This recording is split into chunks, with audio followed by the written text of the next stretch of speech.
बिस्मिल्लाहिर्रहमानिर्रहीम। अस्सलाम वालेकुम। मैं तेरी खबरों और तजज़िये के साथ मैं तवक्कल हुसैन और आप देख रहे हैं मेरा यूट्यूब चैनल। बिलाखिर नून लीग के साथ वो होना शुरू हो गया जिसकी उनको उम्मीद थी।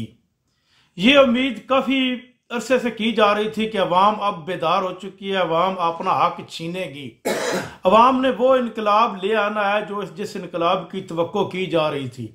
जंग में नून लीग का एक उम्मीदवार किसी जगह पर वोट मांगने जाता है, जब वो लोग वोट से इनकार करते हैं तो वो उनसे कहता है कि हम तो बने बनाए वज़ीर आज़म हैं और हमें इसीलिए बुलाया गया है कि आपको वज़ीर आज़म बनाना है, और साथ ही उनको गाली देता है। गाली देने के नतीजे में वो लोग डंडों, लातों और घूंसों से उसकी ऐसी तफ्तीश करते हैं और उसकी शलवार तक उतार देते हैं।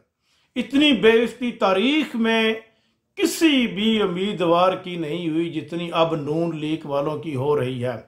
दूसरी जानब अली नवाज अवान के साथ जो होता है उसके थप्पड़ों की बारिश उसके ऊपर की जाती है।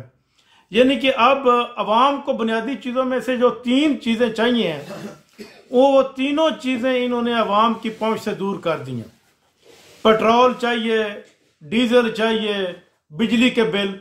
अब जो भी आदमी मजदूरी करता है या मुलाजमत करता है वो सिर्फ और सिर्फ अपनी तनख्वाह और मजदूरी से मिलने वाले पैसे से सिर्फ और सिर्फ ये तीन चीजें अफोर्ड कर सकता है, जिसमें एक पेट्रोल है, अगर वो छोटा मोटा जिम्मेदार है तो उसको डीजल चाहिए, और तीसरा बिजली का बिल। 30,000 तो बिजली का बिल आ जाता है, 32,000 तनख्वाह है पाकिस्तान में, 35,000 गवर्नमेंट तनख्वाह दे रही है, मजदूर की 35,000 रुपया मजदूरी है, 30,000 रुपया आम आदमी का बिल आ रहा है। अवाम ने इस कदर इस पाकिस्तान की ये PDM की जो 16 महीनों की हुकूमत है, इसने अवाम का इस कदर कचूमर निकाला कि 76 साल तारीख में इसका कहीं भी असाब नहीं मिलता।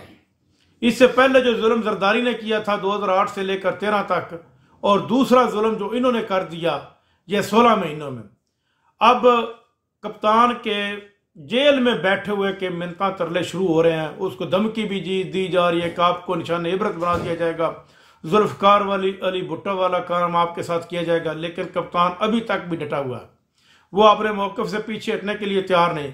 कप्तान को ये ऑफर भी दी जा रही है कि आप आए, इलेक्शन लड़ें, जब आपकी पार्टी इलेक्शन जीतती है तो आप वज़ीर आज़म किसी और को बना दें और सदर खुद बन जाए। लेकिन वो सदर बनने के लिए भी एग्री नहीं है। वो एक ही बात कहता है कि मैं वज़ीर आज़म बनूंगा और वज़ीर आज़म बनकर इस मुल्क के कानून को तब्दील करूंगा, हालात तब्दील करूंगा और अवाम के लिए कुछ रिलीफ लेकर आऊंगा।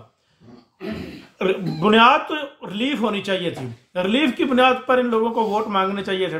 पीपल्स पार्टी वालों के साथ तो पंजाब में वैसे ही हो चुका है जैसे वो सर्च लाइट्स लगाकर अपने वोटर ढूंढ रहे हैं, उनको वोटर नहीं मिल रहा। जबकि नून लीग वालों के पास कुछ थोड़ी बहुत साख थी, वो जाते जाते शहबाज शरीफ और उसकी कबीना वो साख भी खत्म करके चली गई। मरियम औरंगजेब जहाँ पर गई उसको लोगों ने चोर चोर के नारे लगा दिए। जहाँ भी ये जाते हैं, अब आज से ही अगर इनके से प्रोटोकॉल वापस ले लिया जाए नवाज शरीफ से, तो ये एक दिन भी अवाम में नहीं जा सकता। जिस तरह लंदन में 4 साल तक ये अंदर बैठा रहा, बाहर अवाम में नहीं निकल सका, इसी तरह पाकिस्तान में भी किसी सूरत भी ये अवाम में नहीं जा सकता और ना ही किसी से खिताब कर सकता है, ना ही बात कर सकता। लाहौर तो इनके हाथ से निकल गया। तहरीक इंसाफ ने एक नई स्ट्रेटजी बना ली है। उनकी स्ट्रेटजी के मुताबिक जहाँ जहाँ पर नून लीग की क़यादत इलेक्शन लड़ेगी वहाँ पर उन्होंने अपने उम्मीदवार फाइनल कर लिए हैं।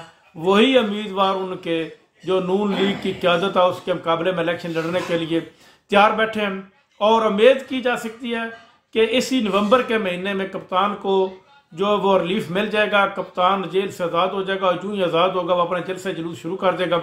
अभी तक तो तहरीक इंसाफ के खिलाफ क्रैक डाउन ही शुरू हुआ है, लेकिन ये क्रैक डाउन कब तक रहेगा, आखिर एक दिन ख़त्म होगा और तहरीक इंसाफ 3/4 अक्सरियत के साथ जीतेगी और जीत कर इस मुल्क में दोबारा 4 सूबों में हुकूमत बनाएगी। अब MPM वालों का भी असर यही होगा जो नून लीग वालों का हुआ।